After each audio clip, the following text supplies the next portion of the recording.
Kemarin nilai tukar rupiah kembali menguat dan menembus level psikologis 15.000. Di bawah 15.000 kemarin tercatat pada penutupan perdagangan. Apa yang membuat rupiah menjadi perkasa dan apakah penguatan ini akan berlanjut dan bisa bertahan? Kita langsung membahas bersama dengan Direktur Samuel Sekuritas Indonesia, Surya Dharma. Pak Surya, selamat pagi.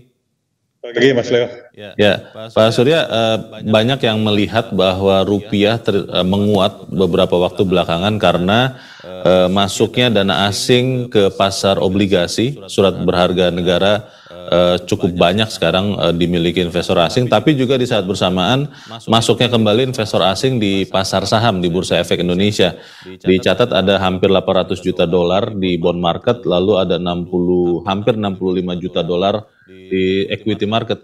Apakah memang semata-mata itu atau ada penyebab lain penguatan rupiah ini, Pak Surya? Sebetulnya kalau di pasar saham sih masih year to date masih negatif ya. Tapi di obligasi betul sangat besar. Tapi di saham itu 1 minggu terakhir memang ada dana masuk juga mungkin sekitar 1 triliunan ya rupiah ya. Tapi sebetulnya penguatan rupiah ini diawali karena adanya berita bahwa Presiden akan membuat peraturan ya bahwa hasil ekspor itu nanti US dollarnya mesti taruh di Indonesia gitu. Jadi awalnya itu yang membuat rupiah itu menguat. Kemudian di sisi lain juga BI kan menaikkan suku bunga ya minggu lalu gitu, mendahului Fed yang mungkin minggu depan baru akan menaikkan suku bunga. Dan yang menarik sebetulnya Fed itu walaupun diperkirakan masih akan tetap menaikkan suku bunga sampai 50 atau 75 bips first half tahun ini, tapi kelihatan USD indeksnya tuh malah turun sekarang ya, udah di bawah 102 sekarang gitu. Ini satu fenomena yang menarik juga gitu, karena USD indeksnya melemah di saat Fed masih akan naik suku bunga gitu. Jadi rupiah kebantu juga oleh itu sih sebetulnya. Oke. Apakah kemudian penguatan rupiah ini itu akan permanen begitu, Pak Surya, katakanlah sampai sepanjang tahun ini, atau memang ini hanya sesaat saja kita mungkin akan melihat dolar kembali menguat? Kelihatannya sih trennya masih menguat, tapi menguatnya setajam apa saya pikir sih mungkin lebih kepada stabil ya, harganya stabil di bawah 15.000 gitu ya, tapi saya juga nggak begitu yakin kalau misalnya sampai 13.000 katakanlah ya. Jadi masih perkiraan sih mungkin di atas 14.000 sih masih ya. Nah memang kalau dilihat kita juga mesti antisipasi bahwa BI tindakannya gimana gitu. Kalau misalnya Fed tetap akan menaikkan suku bunga sampai 50 atau 75, ya BI itu maka apakah akan tetap menaikkan suku bunga juga atau enggak gitu. Karena diperkirakan kan suku bunga sebetulnya kan akan turun ya di fourth quarter tahun ini gitu ya. Trennya tuh turun gitu. Jadi kemungkinan orang melihat itu juga ya, di mana tren kenaikan suku bunga ini mungkin akan segera berakhir gitu ya.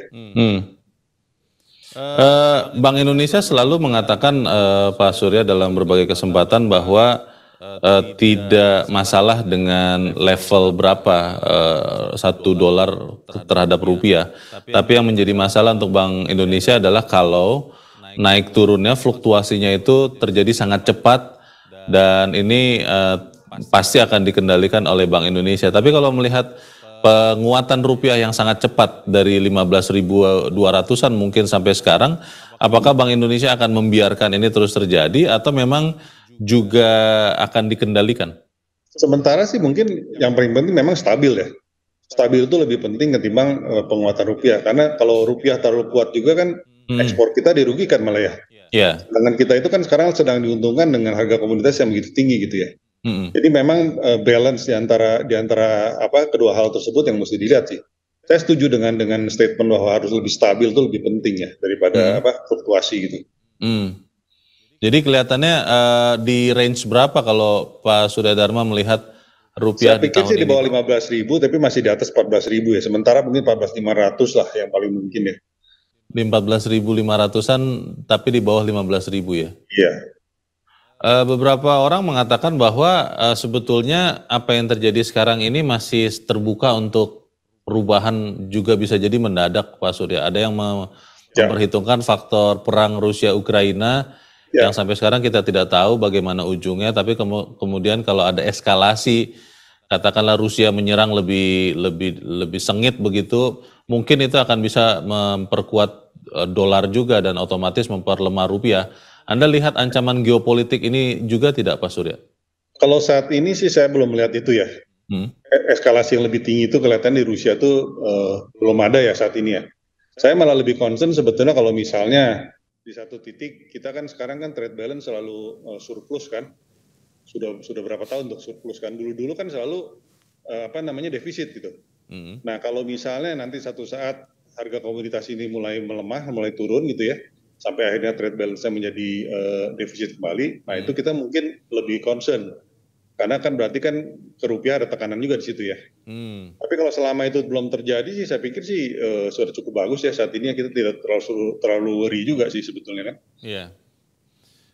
Beberapa teorinya kan begini ya Pak Surya, ketika suku bunga dinaikkan, otomatis akan lebih menarik untuk meletakkan uang di bank ketimbang kemudian memakainya di luar. Dan ini kan secara efektif juga terjadi di pergerakan rupiah. Kalau Anda lihat bahwa Bank Indonesia mungkin masih akan menaikkan suku bunga, apakah ini bisa menjadi faktor penahan penguatan rupiah lebih lanjut atau justru sebaliknya Pak Surya?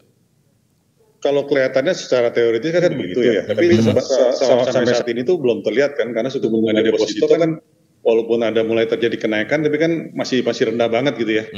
Jadi cost of fund dari bank-bank itu kan masih, khususnya bank besar ya, itu kan masih rendah gitu kan. Karena masih banyak likuiditas ya?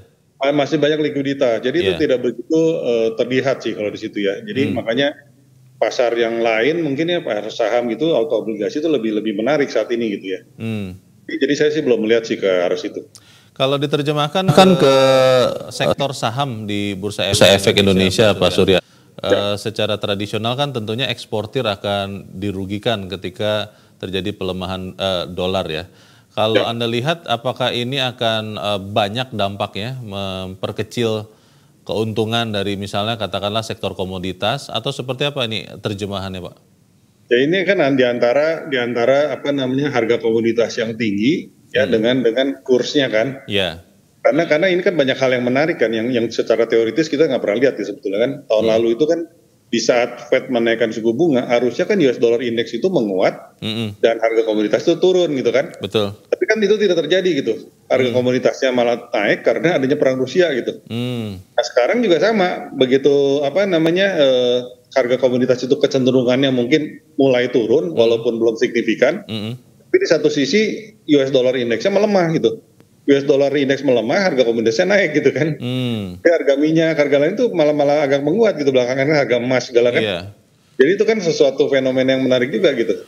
Karena banyak hal faktor X yang di luar teori kan sebetulnya kan yang terjadi saat ini. Berarti kalau untuk sektor komoditas Pak di Bursa Efek Indonesia, apakah masih boleh untuk dijadikan aset investasi dengan dengan penguatan rupiah ini, atau memang pelan-pelan harus mulai dikurangi? Ya di luar penguatan rupiah sih sebetulnya kan tahun ini itu kan untuk metal sih kita masih positif ya. Khususnya kan di nikel atau copper gitu kan. Kalau batu bara mungkin nggak seoptimis tahun lalu. Tahun lalu kan mungkin tahunnya batu bara ya. Tahun ini perkiraan kita mungkin turun gitu ya. Di satu sisi juga kalau jangka pendek saya lihat emas juga masih menguat, walaupun sebetulnya saya nggak begitu yakin juga bahwa si emas ini bisa di atas 2000-nya jauh gitu ya. Jadi kalau bisa menguat ke 2000 US dollar per troy ounce saya udah bagus sih sebetulnya. Karena beberapa pertimbangan pada waktu terjadi pelonggaran beberapa tahun lalu, ternyata emas itu kan bergeraknya kan nggak jauh dari 2000 US dollar gitu ya. Ya, jadi walaupun saat ini terjadi penguatan, mungkin ya penguatannya agak terbatas gitu. Lain halnya dengan metals yang lain seperti nikel dan copper ya. Dengan dibukanya kembali China itu kan mungkin lebih positif ya buat mereka ya. Jadi Pak Surya tidak setuju ya dengan beberapa waktu yang lalu kan ada Saxo-Bank Pak yang mengeluarkan proyeksi bahwa tahun ini mungkin bahkan dolar fantastis bisa sampai 3.000 dolar per troy ounce, itu most unlikely ya kelihatannya Pak Surya? Saya nggak begitu yakin karena beberapa tahun lalu itu saya cukup yakin bahwa si emas ini bisa naik ke arah 3.000 gitu ya, dari 2.000-2.500 gitu kan. Nah pada waktu itu kan terjadi pelonggaran itu yang banyak cetak duit juga kan pada waktu itu kan, kan ternyata itu tidak terjadi gitu. Jadi kalau sekarang misalnya pengetatan itu mulai longgar gitu ya, dan China seperti kita ketahui kan menambah terus cadangan emasnya kan, dan US Treasury-nya gitu. Nah kalau misalnya itu terjadi, mungkin sih secara jangka pendek akan menguat, tapi saya pikir sih cerita sampai 3.000 itu masih terlalu jauh sih ya. Oke.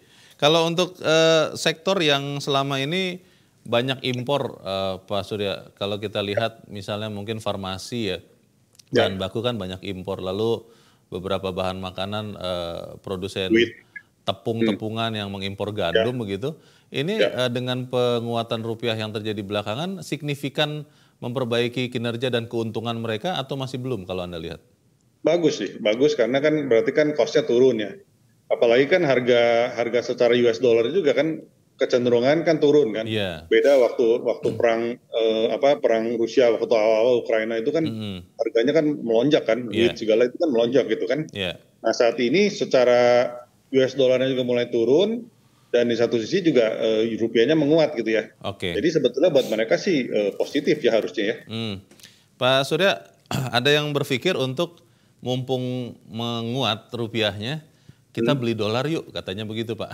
Kalau Anda lihat akan bisa diuntungkan tidak kalau katakanlah kita batasi time horizon-nya sampai 1 tahun ini Pak? Jadi gini, kalau US dollar ini kan kecenderungannya sebenarnya ke depannya itu kan ketergantungan orang ke US dollar itu kan semakin turun ya. Karena kalau kita lihat juga transaksi Indonesia aja dengan beberapa negara kan sudah melakukan local currency gitu ya. Kemudian juga minyak misalnya Saudi Arabia aja udah pakai yuan juga gitu ya, transaksi dengan China, Rusia apalagi gitu kan. Jadi ada kecenderungan memang ketergantungan orang akan US dollar itu ke depannya tuh akan semakin berkurang gitu ya. Jadi saya tidak melihat signifikan pergerakan dari US dollar ini bisa secara melonjak secara cepat gitu kalau saya lihat ya. Jadi kemungkinan besar sih saya nggak begitu rekomendasi sih ke depannya US dollar ya. Kalau ada yang berusaha dapat cuan dengan membeli dolar di saat sekarang, boleh aja sih. kecil ya? Boleh aja sih. Kalau orang biasa kan kecenderungan kan kita prediksi berapa besar sih penguatannya kan, penguatan si US dollar ke depan gitu ya. Kalau kita misalnya yakin ya boleh aja sih. Tapi kalau saya pribadi sih nggak begitu yakin bisa melonjak tinggi sih ya.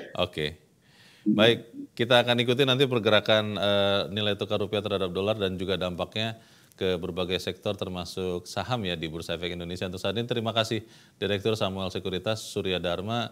Pak Surya, terima kasih Pak. Selamat pagi. Terima kasih, selamat pagi.